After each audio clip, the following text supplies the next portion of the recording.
I do like that you put no as your thing. That makes me laugh. See, that's what I'm saying. That's somebody else. That's somebody else. I think dudes, especially who are very, very aware of their situation with women, are gonna tell you that they really can't be friends. It's not really a thing because there's usually some sort of attraction. And I didn't really want to say this in the video because it sounds kind of bad, but I feel like maybe if you're watching on Facebook Live or if you're watching on Twitch, maybe I feel like I like to give a little bit more of a maybe a little bit more of my opinion that's kind of like sounds like more fucked up, and I'm just being honest because it kind of does. But if you really think about it, like from a guy's perspective, like I said, I'm not saying this is how I feel necessarily, but I'm just saying if you really think about it, like what do the majority of men get out of having a platonic relationship with a female if they're single? Like that's just my question. And like I said, it's a little bit more of the hard truth bucket over here, but like what do men intrinsically get out of having a platonic relationship with women? And I said it's kind of a bad question, but it's also a very true question that I don't think people really want to have to consider, is that they really don't get very much out of it. Because if they want support and camaraderie, if they want to play video games with somebody, they want to play sports with somebody, they want to have that type of like that relationship that's really platonic, usually it's gonna be with guys. And something else that I'll kind of throw in there, a little bit more of like stir the pot, like as far as like with random like thoughts that I had about this while talking about it, is that if you think about like human history, like regardless of if you believe in creation, evolution, I don't care what you believe in. If you think about like human history though, regardless of how far you think it goes back, we've been predominantly split up into male groups and female groups. We've been split up into guys who go out together, they hunt animals, they kill things, they go to war, and they're always together.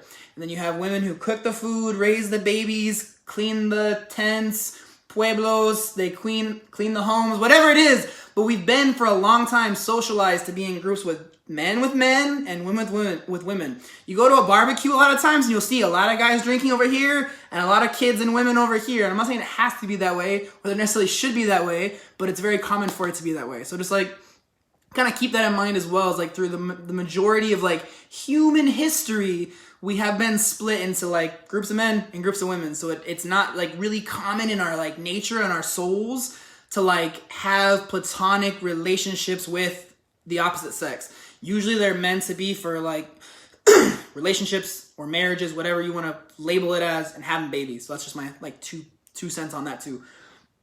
Excuse me, which is kind of random. So it looks like on Facebook.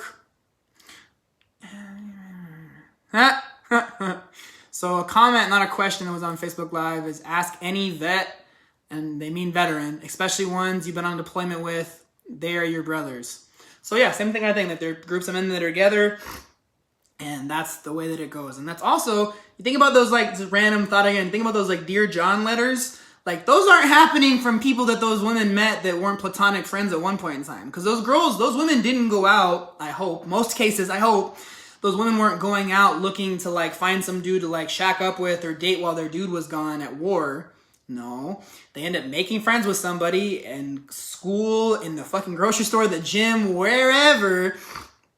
And they end up developing that platonic friendship, and it continues and it grows and grows and grows. And then it grows into people having a more serious emotional connection, and then ultimately a physical connection. It doesn't always have to do it. Again, like I said, nothing's 100%. But if you think about like the Dear John side of things, it's the same thing. Like people don't go out and intentionally like do that to start, but it builds into that shit. Okay, I have questions on Twitch I have to answer, or I'm never gonna finish this video because it's already been a hot minute of me. Holy crapola. Okay, I got it. Jesus Christ. Okay, so question number 1 on Twitch is, what do you do if your significant other works with a lot of the opposite sex, both single and taken? Should this be a worry? I think it really depends. So I think it's possible for people to be jackasses and cheat whenever they want. But I think a lot of times when people work with people, it's really going to come down to what are they doing outside of work. If they're hanging out with them or trying to hang out with them outside of work by themselves and not inviting you, that's a problem. I would say generally no, I think it's okay. I mean, office romances are going to happen. But again, I think easy ways to get around that is like, or see if it's what's happening, is you can show up to your significant other's work and not be like creepy or weird about it, but like show up and talk to them and for lunch or whatever. And if they act weird or sketch or anything at all, Like, that would be like one of my thoughts that you would probably want to have is like, why are they being weird? Why are they being sketch? I'm showing up at their work because I want to have lunch with them. I brought them lunch, whatever. And then you kind of have to question, like, why are they acting that way? So I don't think you have to be like super stressed out about it, but I mean, it wouldn't be bad to have that conversation either. I would recommend, actually, if you're with somebody who's at work, who has a lot of opposite sex people, you could just ask, like, is there anybody at work that you find attractive? Or if someone keeps on getting brought up in story and story and story, sorry, my nose is itchy. Like story after story after story, or like multiple times, you can always ask, like, hey, you keep on bringing up so-and-so. I wouldn't necessarily say it as direct as that, but like, you bring up so-and-so, like, are you attracted to her? Are you attracted to him? Da-da-da-da-da. As I die. But you also have to have trust and faith in your partner that they're not lying to you. So hopefully they're being honest. Okay, that's that question. So the next one is... This is really hard to navigate on Twitch, just so everybody knows. What about being friends with an ex? What about... So the question on Twitch was, what about being friends with an ex? There obviously was a physical connection before. This is a whole different video. It's a good video though. I love getting good video ideas. So I'll give you the quick answer and then I'll do a video on it. I promise, or a live stream or both. So being friends with your ex, I'm gonna tell you, it's like the same shit. Like, I don't care what anybody else says. 9 times out of 10, you should not be friends with your ex. Like, I don't care what anybody else says to you.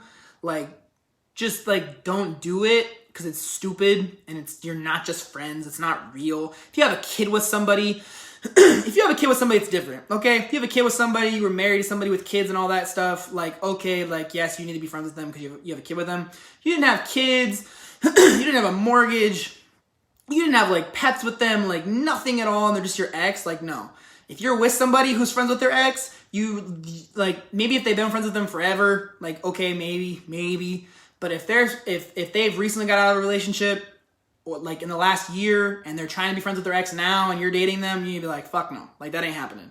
Because there was attraction there, there'll still be attraction there, whether it's physical, emotional. Even if your partner doesn't feel it, I guarantee you that the other person does, because that is just how that shit works. So thank you for the idea for a video. I would just say don't do it, and don't let someone you're in a relationship do it, because it's just a bad idea. So that's what I'll say, and I'll make a video on it later. Okay, so the last question I have on Twitch is, what do I do? What do I do when you can't read the comment? Okay. What do I do if my new girl only has guy friends? She has always had more guy friends than girlfriends. Okay. That's a hard one because I have my own personal bias. I think that women can have lots of male friends, but I also I'm not saying that it's all, because again, it's not 100%, but I do feel like a lot of times that women have a lot of guy friends, and especially if they're single guy friends, that girl may not subconsciously realize that a lot of those dudes are into her or want to have sex with her, but I guarantee you that they are. So if you're that guy finding yourself in that relationship where you are starting to date a girl and you realize she has a lot of guy friends, you kind of have to gauge if you want to deal with it. I mean, again, I'm a big fan of being honest and being direct and saying like, hey, you have a lot of platonic guy friends, and it's kind of weird. Like, do any of them like you? Do you feel like any of them like you? And a lot of times girls will tell you like, yeah, I think they do. And I'm like, so why the fuck are you friends with them? Like, what are you getting out of it?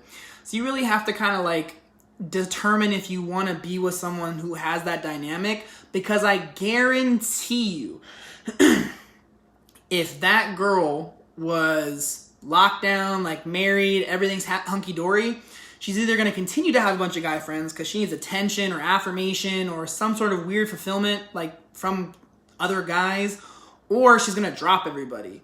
So it's kind of a matter of figuring out like if you want to take that like 50-50 dice roll and like, or you can just have the conversation about it. I guess it's kind of up to you on what you want to do.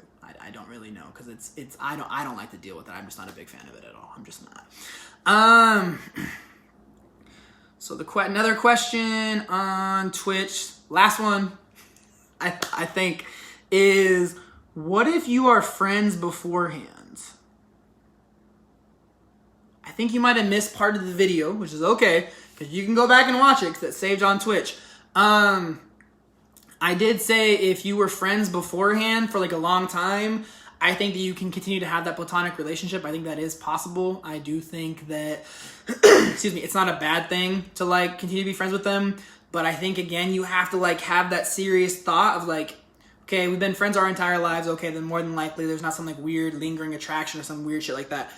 But maybe you've been friends with them for like 5 or 6 years, something like that. You might want to end up asking yourself, like just being honest, like straight up, like, do they have some sort of attraction to me on any level? Like have that hard conversation. And if you're not sure still and you are in a relationship, you could, honest to God, like especially if it's a guy with like a friend that's a girl, go out as a group and have that platonic friend go with you and your girl and have your girl interact with her. And I swear to you, your girl will probably tell you, unless she's crazy jealous and then not, and then you're in a different story.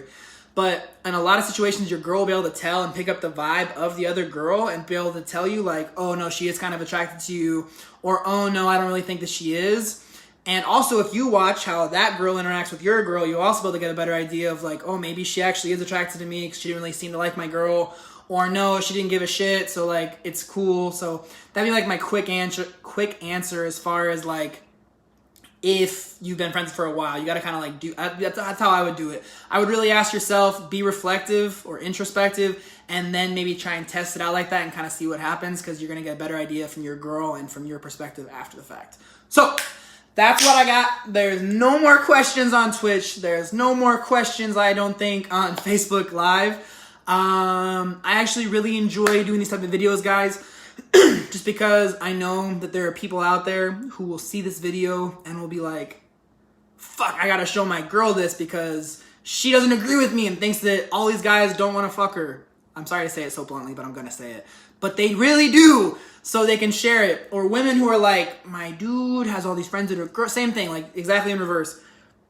So it has the ability to be shared and actually help people. Like it actually really does, or at least bring perspective or a new perspective. But the other thing that I like about it is that I know there are people out there that will see this video and be like, that's such bullshit. Men and women can be friends and platonic and all this stuff you said is wrong. And the reason why I like that is because those are the people that I love hearing from, because they're fucking wrong. And I love hearing people that think that they're right when they're wrong. So it's the fun video. I like doing stuff like this. If you guys have other ideas for other videos or topics that you want me to cover, I don't particularly like doing political videos because I just feel like there's just so much negativity in that shit. If it's something that's like crazy though, where it's like, I don't like, being honest, like something like where it's like some crazy racist shit happens, or like some stupid stuff that's like just like insane and just shouldn't happen, then yeah, if it's political, I'll do it. But if you have other ideas for things you want me to talk about, whether it's relationship related like this, controversial, I don't care. I have no problem sharing my opinion. I'm not going to share my opinion on stuff that I feel like I have no idea what the fuck I'm talking about, because then I'm wasting my time, I'm wasting your time, and it's literally just wasting everybody's time. But if I do feel like I have an idea or an opinion and I feel like it actually has some validity and some logic behind it, then I would love to talk about it. So feel free to like comment that or message me or whatever. If you have any other questions about other stuff too, comment, message. I keep on forgetting to put that at the end of the YouTube video section, but like, the whole idea is to help people, so I can't help people if people don't ask me questions or ask me to do topics on other videos that maybe they want to hear about. Or maybe you just have a topic that your girl or guy, your girlfriend, boyfriend, whatever, is disagreeing with you on and you feel like you're right. Dude, message me. I'll do a video or a live stream on it and I will directly message it to you. I'll put it on YouTube too, but I'll directly message it to you and you can share it with them. And before you share with them though, you should watch it and make sure you agree with what I say. But just a fun thought to throw out there as well. Anyways, guys, that's what I have. Stay healthy, stay safe, and I'll talk to you guys real soon. Have a great night. Bye.